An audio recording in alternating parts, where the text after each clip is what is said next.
Salut, dans cette vidéo, je voulais vous montrer les coulisses d'un maquilleur. Je vous présente les photographes, Yana et Bim, ainsi que la modèle, Sarah. Pour la DA du shooting, Yana voulait une vibe très fin années 30, début 40, avec des crans et un rouge à lèvres foncé.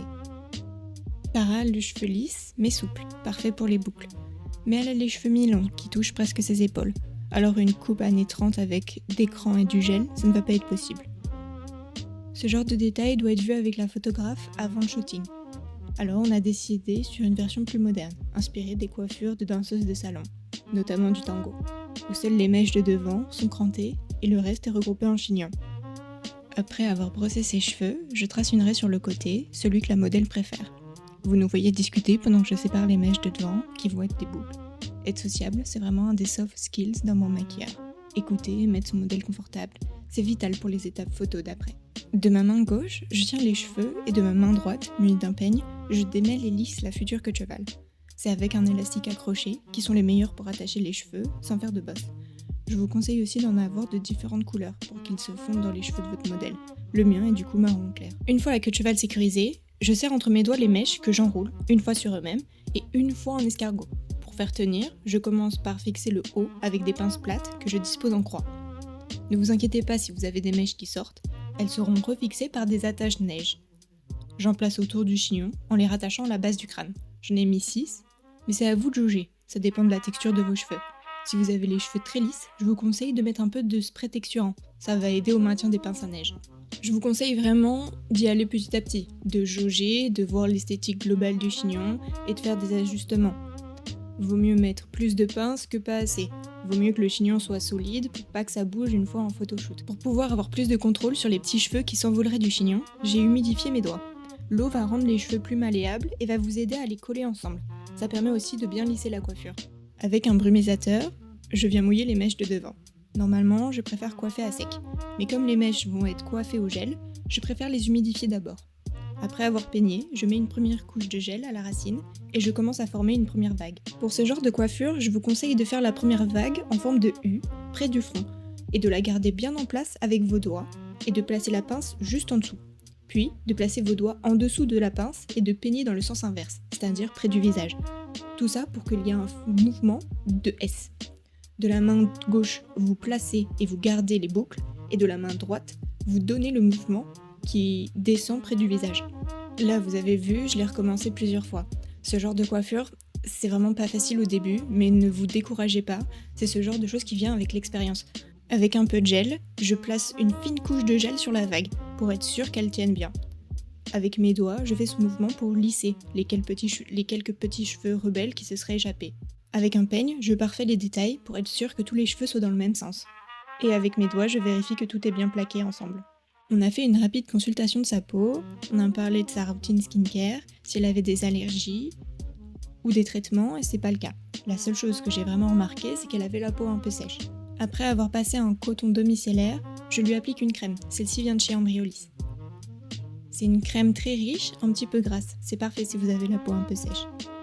J'en mets une bonne couche, car vaut mieux en mettre trop que pas assez.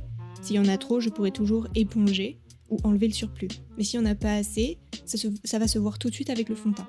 Vraiment, prendre 5 à 10 minutes pour bien masser la peau, pour bien faire pénétrer le produit, ça va vraiment changer. Ça va tout de suite vous donner un effet plus éveillé, plus lifté, qui sera vraiment agréable. J'applique aussi un contour des yeux que je fais descendre un petit peu au niveau des pommettes. La modèle a des sourcils ultra bien dessinés et très fournis, alors je n'ai pas eu à faire beaucoup. Mais je les ai quand même plaqués avec du gel. Avec un goupillon, je place un peu de gel d'abord sur la tête du sourcil, puis je brosse vers l'extérieur dans le sens du poil. Je voulais les faire un peu tombants en réminiscence des sourcils arqués des actrices de films muets. Alors avec la queue du goupillon, je les plaque vers le bas pour qu'ils aient un air dramatique. Pour le teint, j'en ai mélangé deux, un plus épais et couvrant et l'autre plus fluide. Tous les deux ont des sous-tons légèrement dorés qui correspondent à la teinte de peau de mon modèle. Dans le mélange, j'ai aussi ajouté un peu de sérum à l'acide hyaluronique. Au-delà des bienfaits de soins, je voulais vraiment apporter un glow au teint, ce qui va rendre très lumineux en photo. Je l'applique d'abord au pinceau plat, en fine couche. C'est plus simple de rajouter de la matière que d'en enlever. Et puis avec ce type de pinceau, ça donne plus de contrôle, alors vaut mieux le faire petit à petit. Même là, à la caméra, on voit tout de suite ce glow, surtout au niveau de ses pommettes et un peu de son menton. Même si sa couleur est bien fondue avec sa peau naturelle, je vous conseille quand même de faire vos raccords au niveau du cou. Là où mon modèle a besoin d'un peu plus de couvrance, Je remets un peu de matière en tapotant avec le plat du pinceau. Ça aide à cacher les légères rougeurs et brillances non voulues. J'en mets sur son front et ses joues. Avec un concealer de même teinte, j'en place sous l'œil et je le tire vers les pommettes. Pour plus de couvrance, je dépose la matière avec mon pinceau en tapotant, puis je le fonds dans le fond de teint avec mon doigt. Le blush est un de mes favoris. Souvent, je préfère les textures poudre aux textures crème, car j'aime les rendus plus légers. Je demande à ma modèle de sourire, et je place le blush au centre de sa pommette, que je dégrade vers l'extérieur. Pour le contour, j'en utilise un poudre, une teinte marron chaude, j'en place au niveau de sa mâchoire, et en dessous de sa pommette, parallèle au blush. Je place toujours mon blush et mon contour avec le même pinceau, qui est un peu biseauté. Ça permet vraiment d'épouser la forme du visage. Pour les yeux, je me suis inspirée des maquillages d'actrices des années 30, comme référence Dorothy Lamour ou Greta Garbo. Ce type de maquillage est historiquement plus simple que ce que l'on pense. Des fards au ton champagne à brun clair, complimentés d'une bouche rouge cerise, et souvent de la même teinte que les ongles. J'utilise alors un fard marron au sauton grisé. J'en applique avec un pinceau plat pour créer une base uniforme. J'en applique sur toute la paupière mobile, en insistant sur le ras de cils et le coin externe. Pour rajouter un peu de dimension aux yeux et pour aider au dégradé, j'utilise un fard beige crème que je place sous les sourcils et que je dégrade dans le marron. Ce maquillage qui est assez naturel, mais qui donne un air assez inaccessible et nonchalant, très typique des actrices des années 30. Je trouvais qu'on voyait pas assez le fard marron avec les éclairages, alors j'ai décidé d'en rajouter un peu plus en ras de cils. J'ai aussi intensifié le coin externe avec un fard gris foncé. J'en place avec un pinceau plus petit et plus dense, pour une application plus localisée. J'ai créé un V dans le coin externe, que je dégrade dans le pli de l'œil. Hors caméra, j'ai tracé au fard noir un eyeliner. Je le fais souvent car c'est plus facile de choisir une forme. Finalement, je me suis dirigée vers un trait assez moderne pour un effet œil de biche. Le secret, c'est de commencer son trait au milieu de l'œil, au plus près du ras de cils, et ensuite de le tirer vers l'extérieur. Une fois que je suis satisfait, je parfais la forme avec un coton-tige, pour avoir un beau fondu dans le fard à paupières. Je voulais une forme de cat-eye assez tendance, car même si les inspirations de ce look sont très rétro, je vois plutôt ce genre de look comme des réinterprétations. De plus, un eyeliner fin et très étiré va bien mieux à la forme des yeux de mon modèle. D'un point de vue personnel, je n'aime pas trop les eyeliners feutres qui sont toujours très brillants. Et parfois, ça clash trop avec les inspirations historiques de certains de mes maquillages. Alors le feutre, c'est plus facile pour tracer son eyeliner, mais la formule toujours un peu trop liquide et brillante me rebute. Sur le set, j'ai la chance et le malheur d'avoir un miroir en face de mon modèle. C'est pratique pour prendre du recul sur son travail, vérifier la symétrie, et je trouve toujours que les défauts sont plus voyants en miroir. Mais la contrainte, c'est la lumière qui se reflète dedans, et qui crée une ombre opposée. C'est pour ça que vous me voyez faire des ombres avec mes mains, et que je demande toujours à ma modèle de me montrer plusieurs angles, ainsi je fais les corrections nécessaires. Je reviens aux sourcils une fois que j'ai fini les yeux. Ça permet de créer une balance égale entre les différentes parties du regard. J'ai décidé de rajouter un peu de feutre aux sourcils, comblant quelques disparités. Ça aide aussi à définir la forme globale. Avec mon pinceau teint, je replace un peu de fond de teint sous les yeux après avoir enlevé les quelques chutes de fard à paupières. Ça permet aussi de repréciser la forme du liner. En parlant de liner, j'en ai finalement mis en ras de cils, car à ce moment-là, je ne savais pas si la photographe voulait que je pose des faux cils. Et je voulais être sûre qu'il n'y ait pas de gap si c'était le cas. Les lèvres ont été la dernière étape du look. Et c'est pour ça que la lumière et l'image sont un peu différentes, j'en suis désolée. Ma caméra a décidé de plus faire de focus automatique et j'ai fait ce que j'ai pu en post-prod. Pour les lèvres, une bouche rouge était un choix évident, mais je voulais le rendre un peu plus intéressant. Du coup, j'ai choisi un look en 2 tons. Je commence par un crayon à lèvres rouge bordeaux avec des sous-tons framboise que j'overline légèrement à la lèvre supérieure. Au centre, j'applique ma première couleur, un rouge à lèvres rouge au sous-ton chaud. Ce genre de couleur, c'est vraiment le mythique rouge à lèvres vintage. Je dépose la matière au pinceau, en aplat, au centre de la bouche. Le deuxième rouge en est un bordeaux, un rouge plus foncé au sous-ton froid, presque violet.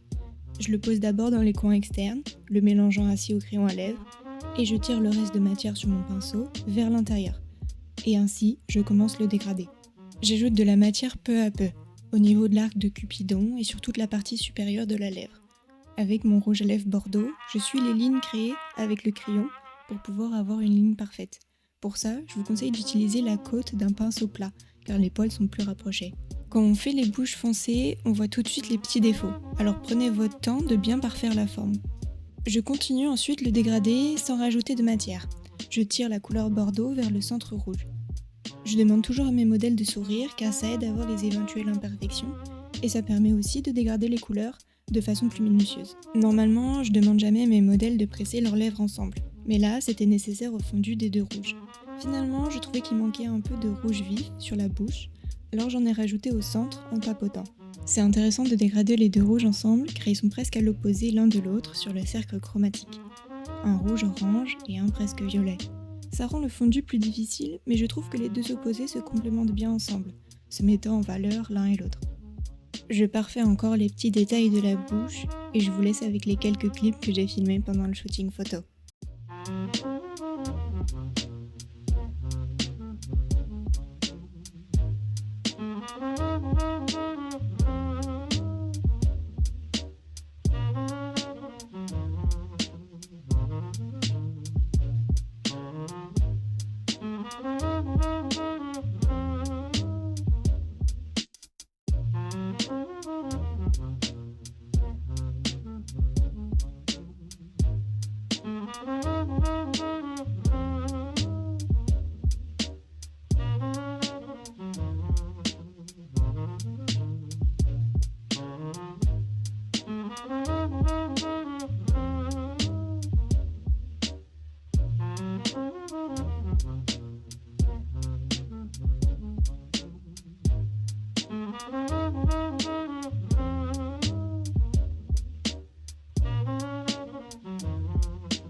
Encore merci à Yana et à Bim, ainsi que la superbe Sarah.